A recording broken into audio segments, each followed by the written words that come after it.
Thanks for coming on such short notice. It's our policy that when we get more than like 6 inquiries from the media, then we got like 6 to 12. So trying to answer everyone individually doesn't work because you end up spending 4 or 5 hours on it, and you may not be consistent from one person to another. So we find that the press conference, everybody gets the same information. They can feel free to answer questions. We'll go as long as you have questions, so don't worry about that. And we'll get started. I have a little opening statement, and then Chief Wilson will have a statement. And by the way, I'm John Salomone. I'm the city manager for the city of Norwich. And spell my last name S-A-L-O-M-O-N-E. First name John. So, well,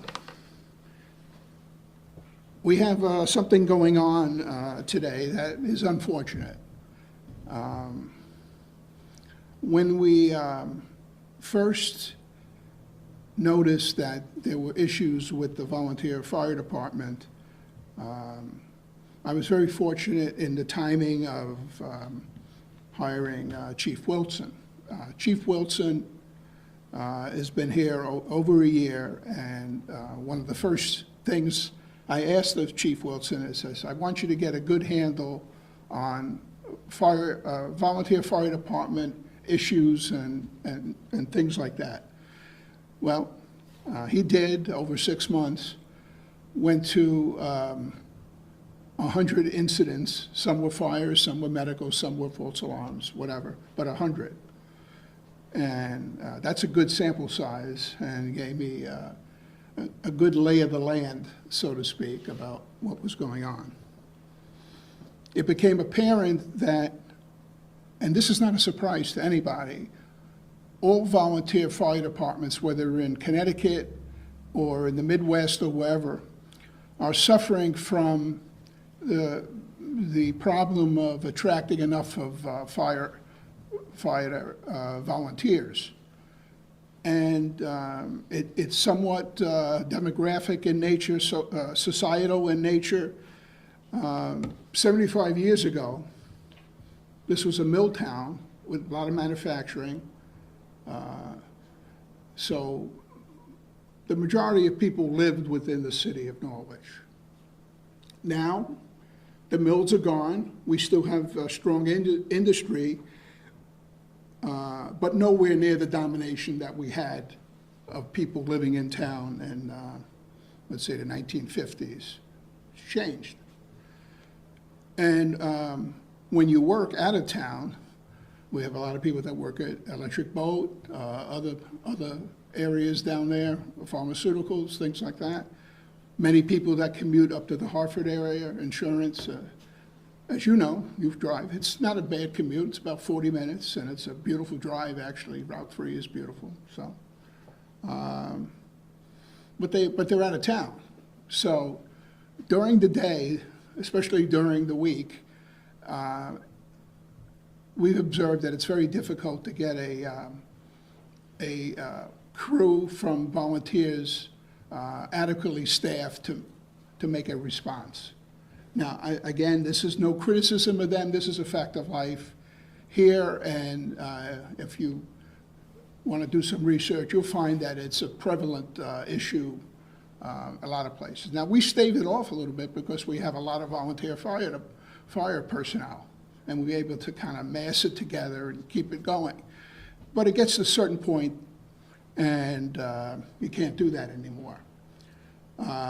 So in August 4th to be exact, I issued a directive to Chief Wilson to work on a plan to unify the department so we could complement each other. We wouldn't necessarily dominate the volunteers department, but it'd be under one umbrella, which would be the chief of the career fire department. Now, we didn't take this lightly, but I asked the Corporation Counsel at that time to get the legal opinion on that to make sure that Chief Wilson could indeed be the primary chief for the city, and our Corporation Counsel, Amy Seifert, and Michael Driscoll. Mike has been was the corporation, now he's assistant, have been doing this for multiple years, 25 years. Mike doesn't even have to look at the charter. He can go and give you the verse and the section without even looking it up. So I have a lot of confidence in when I ask him for an opinion, and especially on charter issues, he's, I think, second to none. So we felt comfortable that taking the stance that there's a central authority, and we need to proceed that way. So in August, we announced and implemented a program where we would centralize some of the aspects of the volunteers, but at the same time give them a lot of autonomy still, because we know, I've been here 10 years, I know that the volunteers serve a very important role in the community, both public safety-wise and society-wise. They're in each community, they're local spots, and they're important to the local residents. So we implemented what we call a unified command structure. And what that is basically that the central career department is ultimately responsible for fire decisions, whether they are tactical or budgetary, but the volunteers still are autonomous in the sense that they would still appoint their own officers. We would not get into that, and they would do their own recruiting. We would not get into their personnel issues. So we tried to send that signal that, you know, we're in for that, and day-to-day running of their house would be up to them. The only change would be that there would be a centralized authority of command, and everything else would fall from that. Now, the volunteers companies, with the exception of East Great Plain, commonly known as EGP, is one of the larger volunteer fire companies that's right off of West Main Street, about halfway down. You'd see it on the right as you come to that big intersection with New London Turnpike over there. And they have agreed to join with us, so they are the first volunteer department to completely work with the chief. So, and that happened a few months ago. You know, they had to look at their options and whatever, but they thought this was the best option for them. And it's worked well. So I was hopeful that the others, this would rub off on the other departments. They would see the success and not the dissolution of any one company, but an integration, which is what EGP is. Unfortunately, that hasn't occurred, and there's one absolute stumbling block, which is they don't agree with the city attorney's opinion that in the charter permits and us to take central control over certain areas. So they have threatened a lawsuit to try to seek remedies in that area. And although I don't welcome the lawsuit, I'm not nervous about it. As I said before, Mike Driscoll is Mr. Charter as far as I'm concerned. And I think anything that they would bring to the courts will be not accepted. This happened similar in Stamford, Connecticut, and it was adjudication of it about 6 years ago. Stamford has a cadre of volunteer fire departments similar to what we have.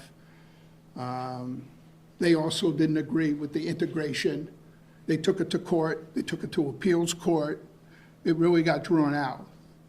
And in the end, the city prevailed in that case. So I don't have the citation on it, but you may want to look it up. It's an interesting parallel. Although I think our case is even better because we provide all the implements for the volunteer fire departments to fight fires. We purchase their equipment. We still own the equipment. We purchase all their supplies.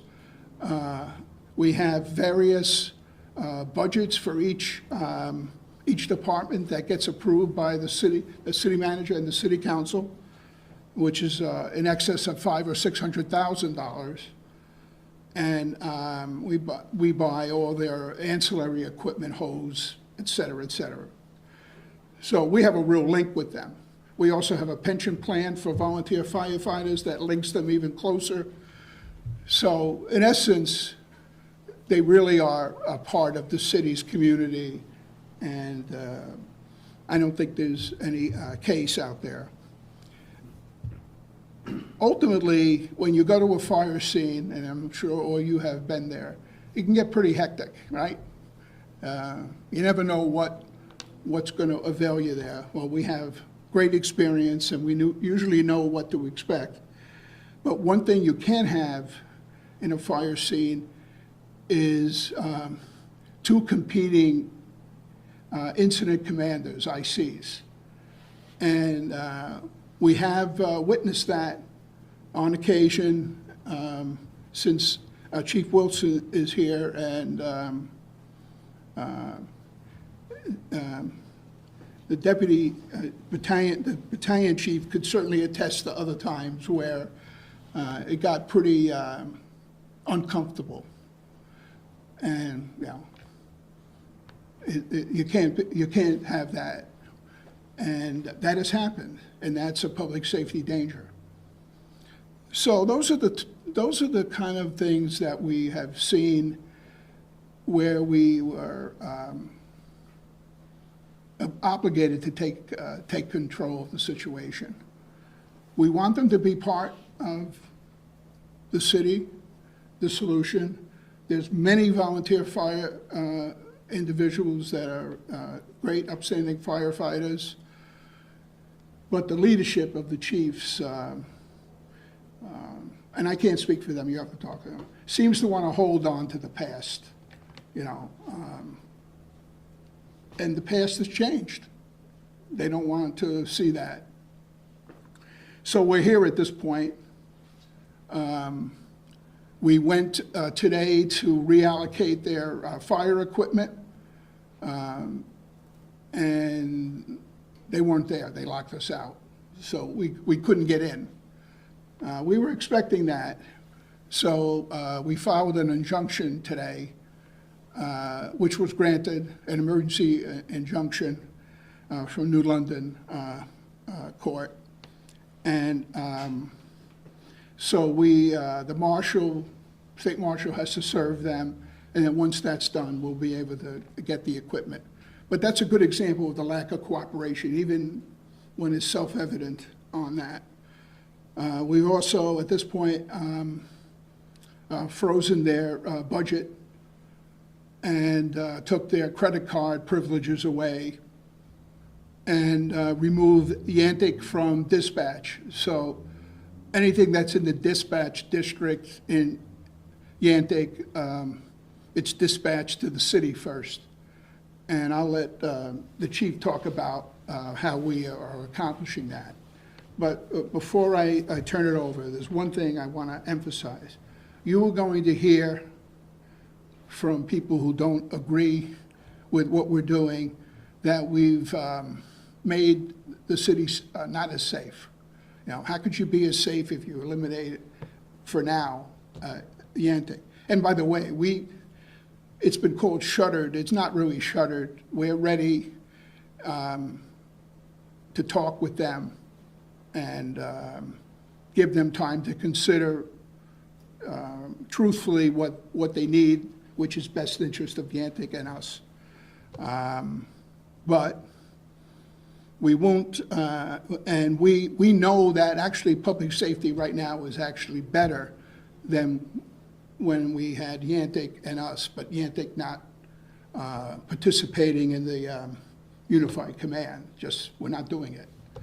And I'll leave you with this. You had a meeting with the chief the other day. Was it yesterday? It seems like time flies when you're having fun, right? So the last sentence was they had a pretty amicable meeting. We never shouted at each other or anything like that. They're all firefighters, you know, and that's a basis no matter what. And they said, I guess, they said, well, I guess we're going to have to agree to disagree. So we let it go. But we can't agree to disagree. We have to have them be part of the unified standard that we have set. So with that, I'll turn over some of the logistics and what we're doing to the chief, and then we'll take any questions you have. So I'll be brief, because today we're here about the administrative action we took against, as the city of Norwich, against the Yantic Fire Company. So, but first and foremost, I want to talk about my responsibility as your chief for the city of Norwich. My responsibility as your fire chief is the safety of our residents and our firefighters. This administrative change was made after identifying operational and command coordination concerns that needed to be addressed immediately. We put a comprehensive coverage plan together before taking any steps, and emergency services in that area are not only going to continue uninterrupted, they've actually been strengthened. We remain hopeful that this is a temporary change and that we work toward a positive resolution that supports long-term, reliable emergency services for the community. Today we did 3 calls in Yantic, the city of Norwich. The response time was under 2 minutes for each one of the calls, from time of dispatch to time of arrival. The other 2 in that district were 1 minute from time of dispatch to time of arrival. So we've improved the level of standard of coverage, is a term that we'll use in that Yantic district. We're centralized located with a unit that we're calling Engine 4. We have 3 career units in the city of Norwich. We've added a second unit, temporarily increasing minimum staffing to 16 fire personnel to maintain coverage in the Yantic district. Take any questions concerning Yantic and the administrative change right now. Well, you guys mentioned there was at least 100 medical issues in the past year. Has there been any fatalities? What can you tell us about So it wasn't 100 medical issues. So city manager was talking about is that when I arrived here, the best way to evaluate a system is to go out and see firsthand what challenges we have. One thing that was very important to me when I came here was, as things do, they travel around and you have hearsay, but seeing it firsthand is what's important. And what I saw firsthand, and I think anybody that's done any interviews on why we decided that we were going to use a unified command plan that we came up with for the city of Norwich is because the NIOSH 5 are alive and well here. And the NIOSH 5 are the 5 most common things that kill firefighters in the line of duty. Any new fire chief, that should be one of the first things that you're doing is coming and assess your department for the existence of those NIOSH 5. And they were extremely prevalent in our entire fire department, but mostly in our volunteer districts. So that was one of the first things that I brought to the city manager in an action plan, how we can start to address that, those NIOSH 5, the 5 items, and how we were going to do it. You might want to say what the acronym means. So for the NIOSH 5, it's National Institute for Occupational Safety. The NIOSH 5 are improper risk assessment, meaning when you get to the fire scene, You're really not sizing up the risk, how many resources you're gonna need, what kind of fire attack you're going to have. Lack or poor incident command, that's what led us here today, the incident command process. Incident command is one of the most vital requirements for any emergency incident, and it has to be clear and unified. That's a nationally recognized safety standard across all the fire service. When there are concerns about incident command and the structure, we have to maintain that operational compliance. As your fire chief, I have the responsibility to act to protect the public and the firefighters when the incident command is falling apart. And that's what we're doing with the unified command process.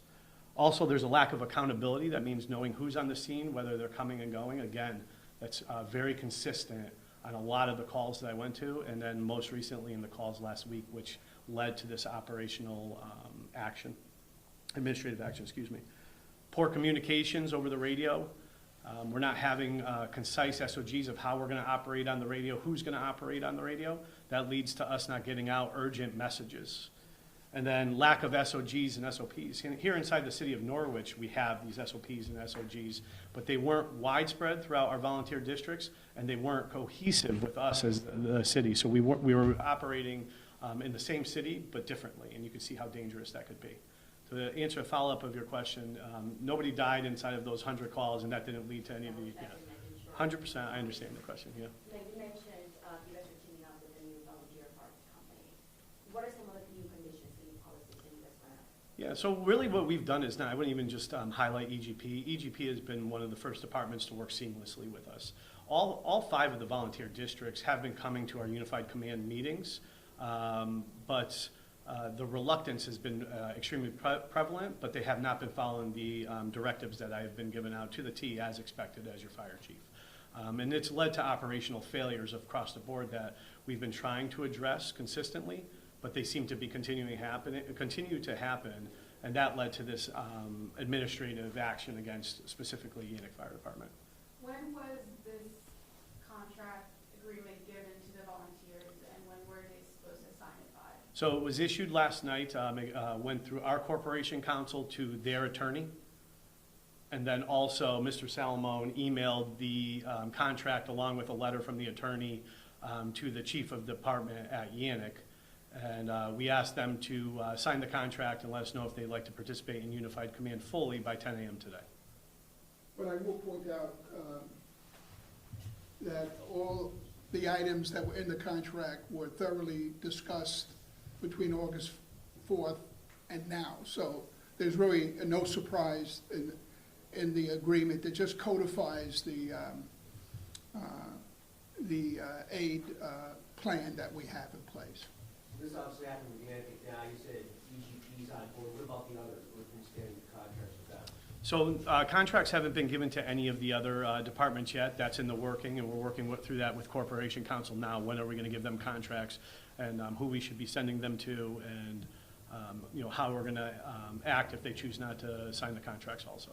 And then in terms of covering the Yantic area, you said you've offered personnel. There's like are they just kind of voting in that district? Are they operating out of the firehouse? Or? Nope. We have a centralized district. It's central it's pretty much almost right in the center of the Yantic district. It's through a city-owned building, and we've stood up a temporary firehouse for them. And the other question, John, you said it's not shuttered, it's not closed. What term would you use to describe it? Suspended right now, suspended operation. Shuttered kind of has the connotation of like permanency and something, like a business gets shuttered, you think of it as not coming back.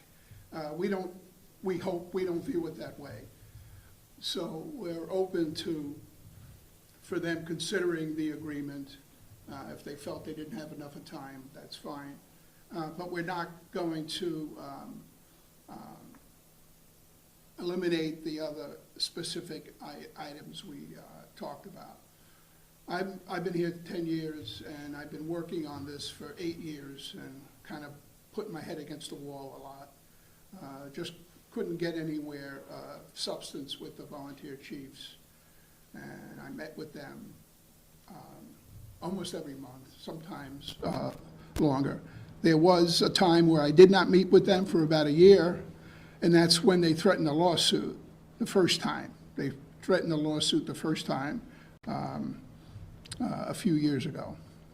And I felt that I couldn't meet with them if I had the sword of Damocles over my head like that. It wasn't conducive to having a conversation when you get threats of lawsuits. And that leads me to one other thing about the threatened lawsuit now, which we have not been served, but their lawyer has said that we will be served. So I'm going to assume that there is a lawsuit floating around, and it's just a matter of time. If any of the other departments participate in the lawsuit, then they will also face a restructuring until they can work it out. And the reason is not vindictive. The reason is actually something that happened last week, but you've got to row the boat in the same direction. If you have a lawsuit that claims that the city has no jurisdiction over them and they can set up their own incident command post or whatever, there's a chance that that might happen, because maybe they're going to hurt their case by doing that. So we can't have a lawsuit, again, hanging over our head and the ability to function in a orderly IOC command post. So that's the reason, not vindictive, but we're not assured that we would have a good continuity of response with that. So that's the reason. My other question about the increased personnel, this Engine 4, is this a sustainable model? Is this a temporary Band-Aid, or do you expect Yantic to open back up one day, kind of fall in line, so to speak, and things go back to normal, or is this kind of the new normal? I think that's to be determined. We've worked closely with labor, and we can sustain this as long as we need to. Eventually, there'll have to be a breakover point where this is going to become the new normal, but it's going to give us a lot to think about as a city of Norwich. Some of the responses that we're having are pretty amazing for that district. So, it's all about the standard of coverage. None of this is personal. It's about providing service to the citizens of Norwich, and I think that's what I've been trying to get across as the fire chief since I've come here, but specifically since we've developed the unified command process. It's really about, at the end of the equation here, is increased service to the citizen of Norwich, and at a good, reasonable cost that the citizens can afford. And that's what we strive for as fire administrators and as city administrators and leaders, is to make sure that everybody is covered and feels good about what's happening. Can you explain why Yantic was given this deadline and not the others?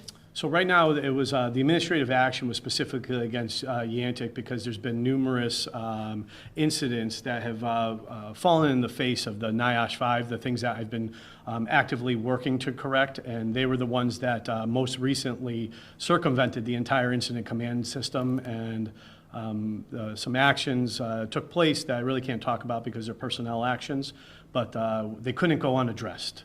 And they're a matter of public safety and safety of firefighters. So when that happens, as I told you, when there are NIOSH 5 alive and well inside of the city of Norwich, I must take action. And Mr. Salamone took that seriously, and we took action almost immediately. It was within several days when we couldn't come to a resolution on how these actions would not occur anymore. So what's going to happen with the 58 volunteers? Are they going to be able to maybe work or serve at a different station? What's going to happen? Unknown at this time. For that specific department. I believe in a utopia where we all come in and we volunteer, and we're all here for the same reason, but unknown at that time. There'll always be a place for our volunteers, and we believe in volunteerism here, and it's a long-standing tradition, but how that looks in the future is unknown, but it's always in constant flux, so we can figure out what's the best for the city of Norwich. Yeah, and I would say I've been a city manager for about 35 years, and then in government for about 48. I'm showing my age with my gray hair. And I've worked in all kinds of fire service configurations. I've worked with an all-volunteer department as city manager, or town manager in that case. I've worked for an all-career department where there were no volunteers. And I've worked in a few hybrids. So I'm comfortable with what goes on, and And I'm comfortable with any model that works. So, and in the past, those others worked, and this one is not working like it should for the citizens. Now, Mr. Sullivan, can I ask, why the 10 a.m. deadline? Did you guys consider pushing it back later in the day just to give them a full business day? I know you said there wasn't anything that would have taken them by surprise, but as I'm sure you know, going through all the paperwork with an attorney takes time. Do Well- you really think that was enough time to? That's a straw dog, because if they said to me, they didn't respond directly to me at all, and I sent a letter directly to the chief. If they would have said, well, you know, we really have, the whole department has to agree on this, and we can't do it in one day, I gladly would have said, well, get it done as soon as possible, and hopefully make a good decision. So we weren't closing the door on that, but you had to put a deadline at some point to kind of get their attention, because for 8 years, I've tried to get their attention, and I couldn't. So for them, and I don't want to debate them in here, we certainly have the flexibility to try to work with them. And, you know, we don't want this outcome. It's kind of forced on us right now. And can I ask, was communicated that they would have that option if they came forward and asked for more time? They didn't ask. So I mean, they're gonna know now, because I'm telling it to 4 news organizations and a few medias, so they haven't seemed to want to talk to me. That's why I sent a letter directly and not use the lawyer. I wanted to kind of show that I want to talk. And I said at the end of the letter, I said, please call me if you have questions and we can talk more. It didn't happen. The only response was posted on Facebook, you know, so. Not the best. I think to add to that is that, as Mr. Salmon indicated, is that nothing inside of this agreement is anything that I've been trying to work out with the volunteers over the last 6 months. So, you know, to expect something was going to change today by 10 a.m., there had to be that line in the sand so that we can make sure that, you know, up to nobody dies here, including, you know, citizens or, you know, firefighters. And, you know, the rules have to be followed, and it's important for a fire service to have structure and command to have structure, and that's just not happening within our fire service. So really, the city of Norwich is left with no choice but to take this administrative action.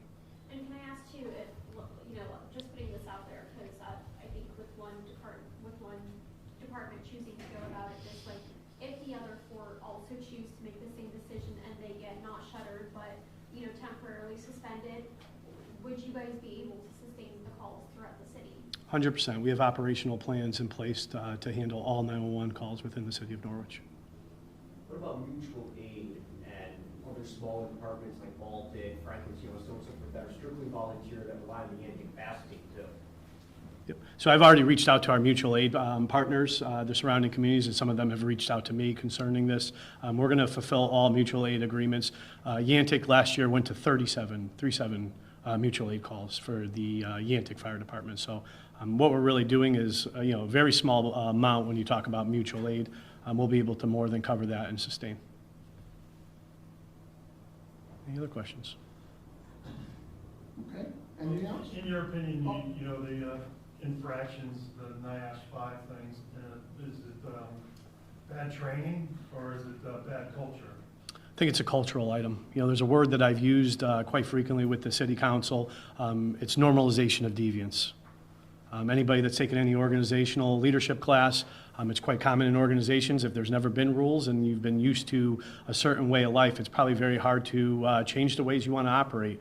And, you know, I came from an organization that had a lot of structures and rules, and they, you know, could be directly applied here, but it's just good administrative coverage here, and that's what we're trying to put in place, is to make sure all of our I's and T's are taken care of, and make sure that we're providing the best service for the citizens of Norwich. And it starts with me at the top of your organization, and it trickles down to all of our leadership and into the firefighters. So we're taking that first step today. The city of Norwich is going to make positive changes to make sure that we're serving our citizenry. Well, this is the first step. You haven't talked to them about it and then seeing if they could change it? We've been discussing this since August 4th, monthly. Now, this is,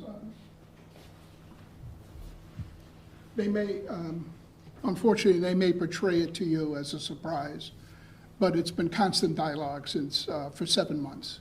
So this was the culmination of it when we just couldn't wait any longer for cooperation that we needed, and we had to act. And we had to act to get their attention also, of course. Because of the culture you talk about, they never really thought that if they didn't follow procedures that there was any penalty for doing that. So what do you do when you have no ramifications? You keep on doing it. So that's kind of where that is. Can you give us, so the 58 in the Yantic are been replaced by 14 full-time? So I think that's kind of a misnomer for you. There's not 58 volunteers that are actively, sitting there to respond. Can you give us the breakdown? Of How many volunteers you got in Norwich? And how Well, many? I think, you got to separate. yeah, so I think that would probably be more than difficult to discuss right now, there's a difference between a roster of volunteers and a responding volunteer. So we do have quantifiable statistics that show how many volunteers are responding and how many calls they're actually going on, and I can tell you it's nowhere near the roster of volunteers. It's actually staggeringly less than the roster of volunteers at all of our volunteer stations. And that's to no fault of our volunteers or anything about their dedication. It's a sign of the times. You have a very consistent, I would say, less than 6 volunteers that are getting out on probably 50% of your emergencies at each one of these stations. So, the numbers that are constantly thrown out there, we have 58 volunteers on the roster and so on and so forth for each one of the departments. But in reality, the roster is not what we pay attention to as fire administrators. It's the actual getting onto the truck and how reliable that response is. If there was 58 active volunteers inside of every or one of their organizations, that would be about close to the same personnel strength that we have here for the city of Norwich. And that's not what each one of the volunteer departments have. They do have personnel rosters, but not responding volunteers. And I think that's what puts them at a strong disadvantage when it comes to responding to emergencies, especially daytime emergencies, being able to muster enough volunteer strength to make an effective force. And a lot of what we've decided to do with the city of Norwich is utilize our volunteers as more of a force multiplier. And that's taking what they can give because they are dedicated volunteers, and we are more than happy for them to continue responding in whatever strength they can. But by supplementing what we're able to provide as the city fire department makes us a stronger system. And as your fire chief and as the city administrator, Mr. Salomon recognizes that, and we encourage those volunteers that are responding to continue to do so, but we have to respond inside of our incident command framework and work together and not as 6 separate entities. Hope that answers a portion of your question. Yeah. So how many volunteer houses do you have? So there's 5 volunteer houses, and we are the 6th career or fire organization inside of the city. It's a complex issue, isn't it? Believe me, sometimes I wonder how I keep it all straight daily too. So I've been here a year. So any other questions, please? Great. I really thank you. Thank you very much for your time. Thank you very much. We appreciate it.